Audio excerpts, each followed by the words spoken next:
Hi, welcome back to Fantasy Premier League in preparation for Game Week 3.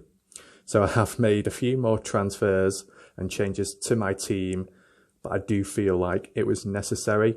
And in terms of money spent, I've been able to spread it a bit better now. So to start things off with the defence, I've decided to bring in Semedo. And I took Doherty out to make that process. Now, Doherty could well get a nice amount of points this game week, but I'm just basing it off the fact of his performance at the moment. 2 points in the first game week, and he got 0 points in the second game week when Tottenham won 5-2.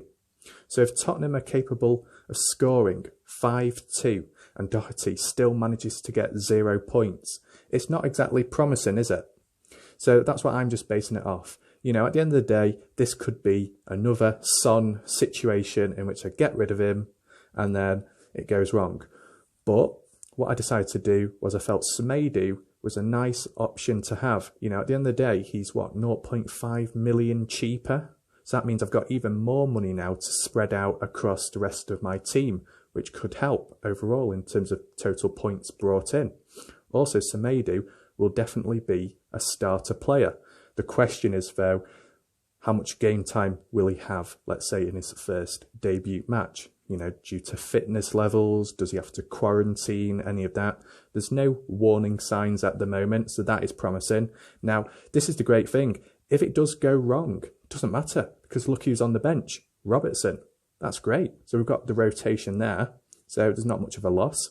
And, yeah, I just think Semedo, you know, he was from Barcelona. That's quite a big team, and a player like that coming to Wolves, that's great.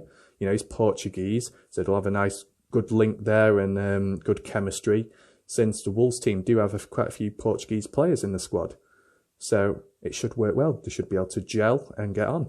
So yeah, that's why I thought I'd do that. And you know, I've got Saiss already in my team. Wolves with their, you know, fixtures, you know, they've got some good fixtures, so they can keep clean sheets or get the odd goal or assist in due to them two probably capable of doing that, you know, got a good chance. Why not? So that's what I'm basing it off, me personally. So when it comes to the midfield, I did make 2 more changes. And, you know, I got rid of Salah, I brought in De Bruyne, and I also got rid of Podence and brought in Foden. See, we've been able to make the transfer with the defence and the midfield. I saved a bit of money over, so I can spread it more. Whereas beforehand, before I had Foden, I had Jorginho. Now, Jorginho isn't a bad option, considering they're facing West Brom. But if Jorginho doesn't really get many assists, or he doesn't participate in that area, and there's no penalties, you know, he's not really going to get any points. Because you look at the last game week and the game week before, the main reason why he got 12 points was because he scored a goal, which was a penalty. You know, if there was no penalty in that match, he wouldn't have scored, and he would have just gotten an assist. You look in the second game week, what, he got like 0 or 2 points, hardly anything. So, yeah, I think Foden is a better option. Yeah, he is a bit more expensive at 6.5, I think, million.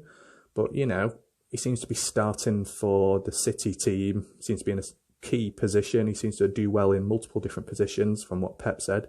So that's promising.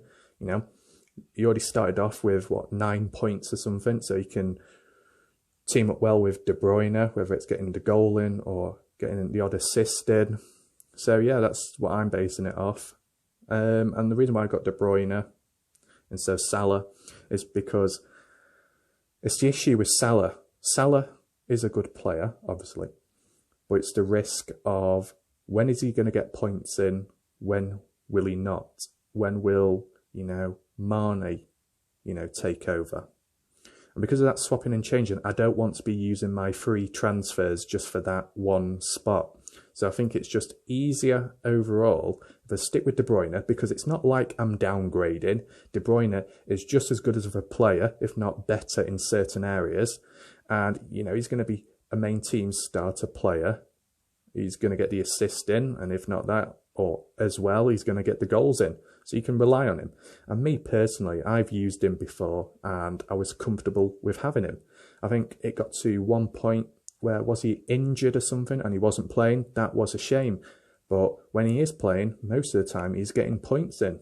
Whether it's really high or just mid, it's a comfortable player to have in your team. Whereas Salah, some days he does good, really good. Other days, Mane takes, control. So that's the way I am thinking right now. And I feel the team is all right. In terms of captaincy, I still feel like I'm going to have Son as captain. Now, I've heard a lot of people saying they want Werner and De Bruyne, which I don't blame them. I'm kind of tempted to go for Werner, considering, they're facing West Brom. And I think the last team that faced West Brom, was it Everton, and won 5-2. But, I think Everton have just got a stronger overall team, whereas Chelsea are still needing to build it, bring in those, transferred players who have been injured, and also start gelling and getting to know each other better. So, yeah, I'm not going to have Werner as captain because I'm still a bit unsure with him. I don't quite trust him. So I thought I'd go with Son. Surely Son can get the odd few points in. And, at the end of the day, let's say if Semedo doesn't play, well, Robertson takes charge, so that's not a problem. And then let's say if Anguissa, one of the players in my midfield, doesn't play, let's say Foden doesn't play because City have a different rotation on that day, well, Anguissa probably can take charge and be subbed on. If not that, maybe Justin, potentially. I think it would allow that. But either way, the main thing is I've got a decent selection of people on the bench, which is great. So if some people on my main team don't play, it can auto switch. So I'm not as much at a loss now than I was, last game week or the game week before. I've started spacing and spreading the team out a bit better in terms of quality instead of, lots of quantity. So I think that summarises that. Will I be making any more changes? I don't think I will be, to be honest. And the reason why I didn't explain it quite clear. The reason why I got rid of Podence is because although I like him as a player and how he performs, it depends if he's going to play as much now, because with Semedo coming in, providing Semedo plays, obviously, Traore will be pushed back up to his normal position or so in the midfield role more. And then that means, where does Podence stand? There's a chance he might not be playing, or he might have less game time. And if that's the case, then there's no point having him in the team.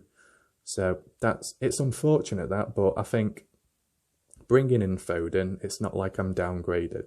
I might have a better chance of getting more points in with someone like Foden. And, Foden is a bit like Reece James, maybe kind of like in age, the young. They're both performing well, making an impact, and they're just further reinforcing why they should be in the main team. And providing they keep that up, they're going to maintain that. They're going to be in the main team more often, and you can have them in your team.